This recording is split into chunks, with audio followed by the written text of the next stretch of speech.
इस वीडियो के अंदर हम लोग डिस्कस करेंगे अपने टास्क नंबर 2 के बारे में।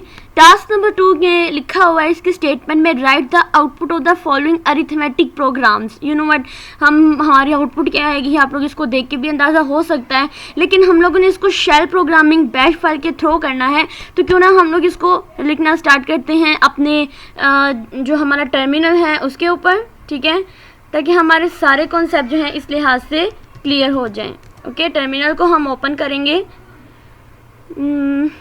टर्मिनल को ओपन करने के बाद यहाँ से मैं इस चीज़ को कर देती हूँ क्लियर, ठीक है। टास्क 2 का प्रोग्राम है तो इसलिए मैं फाइल का नाम भी टास्क 2 ही रखती हूँ। सबसे पहले हमें अपना VM एडिटर जो है ओपन करना है, इसको मैं लिख देती हूँ task2.sh, ठीक है।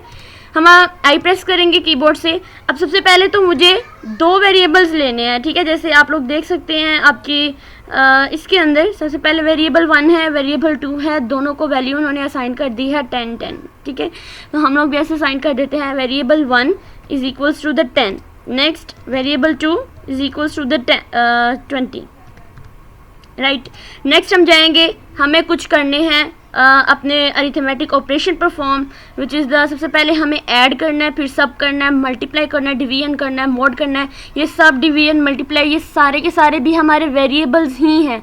इन वेरिएबल्स के अंदर उन्होंने देखिए क्या क्या चीज़ें स्टोर की हैं। ऐड वेरिएबल के अंदर ये चीज़ें जो हैं वो ऐड होकर स्टोर हो जाएंगी दोनों वेरिएबल्स, लेकिन हर एक का चूँकि अपना तरीका होता है, तो इसी तरह से बैश प्रोग्रामिंग, शेल प्रोग्रामिंग, इनका भी अपना ही तरीका होता है, ठीक है। अगर हम इसको C या C++ के थ्रू करते तो नो व्हाट, हम कितनी आसानी से ये सारे अरिथमेटिक ऑपरेशन परफॉर्म कर लेते, लेकिन बैश के थ्रू देखें हमें पहले $साइन यूज़ करना पड़ेगा, फिर हमें एक्सप्रेशन का जो कीवर्ड है वो यूज़ करना पड़ेगा, देन वेरिएबल 1 2 प्लस करते हुए भी हमें डॉलर्स जो है वो साइन साथ में यूज़ करना पड़ेगा, ठीक है।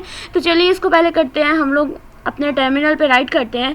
सबसे पहले हमें क्या करना है, ऐड वेरिएबल लेना है, ठीक है, और हम लोग ये भी देख लेंगे क्या इसके दरमियान में कोई स्पेस तो नहीं, नथिंग, इनमें कोई भी स्पेस नहीं है, ठीक है। ऐड करेंगे, सबसे पहले हमने जो भी ऑपरेशंस परफॉर्म करना है उसमें हमें अपना ये $साइन यूज़ करना पड़ेगा, ठीक है। $साइन के बाद हमें यहाँ पर इस तरह से, ठीक है, देखिए ब्लू ब्लू जा रहा है, मतलब कि हम बिल्कुल करेक्टली काम कर रहे हैं। उसके बाद हमें एक्सप्रेशन वाला जो है ना कीवर्ड यूज़ करना पड़ेगा। देन हमें क्या करना पड़ेगा, अपना $साइन वेरिएबल 1 प्लस $साइन वेरिएबल 2 यूज़ करना पड़ेगा। ओके, नेक्स्ट के लिए भी हम क्या करेंगे, हमने सब्ट्रैक्शन करनी है, तो उसके लिए हम करेंगे सब इज इक्वल्स टू $साइन, देन हमारे पास हमारा एक्सप्रेशन, देन फिर डॉलर लिखेंगे, वेरिएबल 1 माइनस कर देंगे वेरिएबल 2, ठीक है, इसको हम कर देंगे क्लोज। नेक्स्ट हम करेंगे मल्टीप्लाई, तो मैं इसको मल्टीप्लाई लिख देती हूँ ऐसे। उसके बाद हमारा $साइन, उसके बाद हमने क्या करना है, अपना एक्सप्रेशन देना है, यानी उसका कीवर्ड यूज़ करना है। देन हमें वेरिएबल 1 को मल्टीप्लाई कराना है। अब मल्टीप्लाई कराने के लिए देखिए उन्होंने क्या किया हुआ है, स्लैश लगाकर उन्होंने मल्टीप्लाई का यूज़ किया हुआ है, ठीक है। तो इसके लिए हमें भी स्लैश लगानी पड़ेगी, लेकिन हमें कौन सी स्लैश लगानी पड़ेगी, दिस वन, ठीक है, मल्टीप्लाई वेरिएबल 2। ओके, अब इस अजान के बाद हम लोग जो है इसको नेक्स्ट कंटिन्यू करते हैं। ओके, नेक्स्ट हम लोग स्टार्ट करेंगे, मल्टीप्लिकेशन होगी, देन हम लोग डिवीजन का यूज़ करेंगे, इक्वल्स टू $साइन, देन दोबारा से एक्सप्रेशन यूज़ करेंगे हम लोग, एक्सप्रेशन कीवर्ड, देन फिर से हमारा डॉलर, फिर वेरिएबल 1 डिवाइडेड बाय द हम फिर से $साइन यूज़ करेंगे, वेरिएबल 2, ठीक है, इसको हम कर देंगे क्लोज। उसके बाद हमें मॉडुलस लेना है तो या रिमाइंडर लेना है, तो मैं इसके लिए REM लिख देती हूँ, remainder is equals to the $साइन, फिर से हमें इसका एक्सप्रेशन बनाना पड़ेगा, फिर से हमारा $साइन वेरिएबल 1 मॉडुलस ऑपरेटर यूज़ करेंगे, फिर से हम $साइन एंड वेरिएबल 2, ठीक हो गया, इसको हम कर देंगे क्लोज। अब यहाँ तक हमारे सारे अरिथमेटिक बेसिक अरिथमेटिक ऑपरेशन जो है वो हम लोगों ने परफॉर्म कर लिए।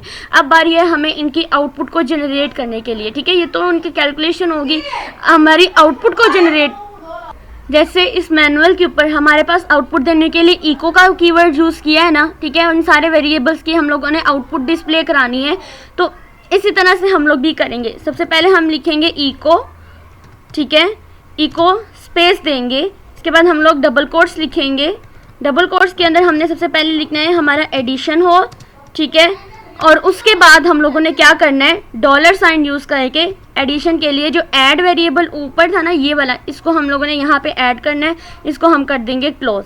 सेम हम लोगों ने इको स्पेस लेनी है, डबल कोट्स लेना है, और हमने इस बार करनी है सब्ट्रैक्शन। सब्ट्रैक्शन करने के बाद हमने इस सब्ट्रैक्शन वाला जो हमने वेरिएबल बनाया था उसको हम लोग अंदर लिख देंगे। सेम हम लोगों ने करना है इको, और सब्ट्रैक्शन के बाद हमने करनी है मल्टीप्लिकेशन, ठीक है, मल्टीप्लिकेशन। इसके बाद हम लोगों ने करना है डॉलर साइन, और साथ में हमने MUL मल्टीप्लिकेशन का कर देना है, ठीक है। सेम हम लोगों ने करना है डिवीजन के लिए, तो हमने लिखा है इको स्पेस देंगे, फिर हमने लिखनी है इसमें डिवीजन्स, ठीक है। उसके बाद हमने डॉलर साइन यूज़ करना है और इसमें हमने डिवीजन का भी दे देना है। इसी तरह से हमने इको लिखना है रिमाइंडर के लिए, तो हम यहाँ पे रिमाइंडर लिखेंगे, ठीक है। उसके बाद हम स्पेस देंगे और डॉलर लिखेंगे और हम लोग रिमाइंडर या मॉडुलस जो है इसको दे देंगे, ठीक है। ये हमारा हो गया प्रोग्राम, ठीक है। बैश फाइल के थ्रू और शेल प्रोग्रामिंग के थ्रू हम लोगों ने इस प्रोग्राम को लिखा। अब हम इस मोड से बाहर जाएंगे, ठीक है, WQ प्रेस करेंगे, एंटर करेंगे। अब हमें सबसे पहले क्या करना पड़ेगा, इसको कंपाइल एंड रन करना पड़ेगा। तो U+X करके हम लोगों ने task2.sh कर देना है, ठीक है। उसके बाद हम लोगों ने इसमें एंटर प्रेस करना है। अब इसको कंपाइल कर लिया हमने, अब इसको रन करेंगे। रन करने के लिए ./ लगाएंगे, उसके बाद हमने task2.sh लगाकर एंटर प्रेस करना है। तो यू नो व्हाट, एडिशन के 10 + 2 20 आएगा, फिर सब्ट्रैक्शन है 10 - 20 करेंगे, मल्टीप्लिकेशन है 10 स्टेरिक 20 करेंगे, फिर डिवीजन आ गया है, देन रिमाइंडर आ गया है, ठीक है। इसी तरह से हमारा ये वाला प्रोग्राम जो है होगा। अब इसकी आउटपुट तो हमारे पास ये आई है, बट हम चाह रहे थे कि इसको एडिशन करने से 10 + 20 करने से 30 आए, सब्ट्रैक्शन करने से -10 आए, मल्टीप्लाई करने से हमारे पास ये आउटपुट आए। लेकिन हमारी आउटपुट इसलिए नहीं आई क्योंकि हम लोगों ने स्पेसिस में भी कोई ना कोई प्रॉब्लम की होती है, ठीक है। चले हम दोबारा से उसी टास्क की तरफ चलते हैं और देखते हैं कि हमने ऐसा कौन सी मिस्टेक किया जिसकी वजह से हमें वही चीज़ मिल रही है जो हम लोग चाहते भी नहीं थे, ठीक है। तो इसको हम दोबारा से इसमें जाएंगे, इंसर्ट मोड पे जाएंगे। तो यहाँ पर देखिए ऊपर आई थिंक सो यहाँ पर, ठीक है, एक्सप्रेशन, एक सेकेंड में इसको यहाँ से रिमूव कर लूँ। अब यहाँ पे अंदर देखें, इनके दरमियान में मुझे स्पेस देनी थी, ठीक है। जहाँ मैंने ऑपरेटर यूज़ किया इनके दरमियान में मुझे स्पेस देनी थी, एक सेकेंड, ठीक है, ऐसे। इसी तरह से नीचे जाएंगे, माइनस में भी हम दे देंगे, स्पेस दे देंगे।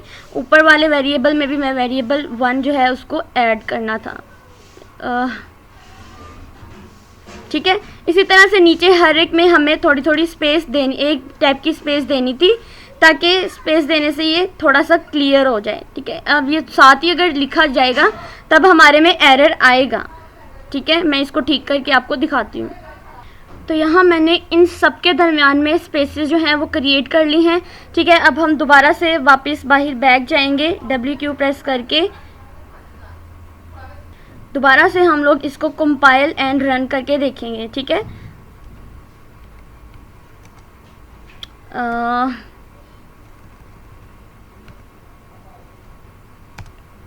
अब हम इसको रन करके देखेंगे। रन करने के लिए ./task2.ch एंटर प्रेस करेंगे। अब देखें स्पेसिस के मामला की वजह से एरर डालने का मकसद ही ये था कि आप लोगों के अंदर, मतलब अगर आप स्पेसिस नहीं देते हैं तब भी आपका एरर आएगा। इन स्पेसिस का भी ध्यान रखना बहुत ज़रूरी था, ठीक है। अब मैंने स्पेसिस को क्लियर किया, देन आप लोग देख सकते हैं कि मेरे पास आउटपुट बिल्कुल करेक्ट तरीके से आई है। तो आप लोगों ने भी स्पेसिस का ध्यान ज़रूर रखना है, खासकर जब आप एक वेरिएबल को दूसरे वेरिएबल के अंदर ऐड कर रहे हो, सब्ट्रैक्ट कर रहे हो, मल्टीप्लाई कर रहे हो, तो अंदर वो जो आपने ऑपरेटर यूज़ करना है उनको दोनों वेरिएबल में 1-1 टैब की स्पेस जो है वो 1-1 क्लिक की जो स्पेस है आप लोगों ने ज़रूर देनी है, ठीक है। तो नेक्स्ट वीडियो के अंदर हम अपना टास्क नंबर 3 करते हैं। होप सो ये वाला लेक्चर आप लोगों के लिए हेल्पफुल रहा होगा और एरर्स का भी आप लोगों को पता चल गया होगा।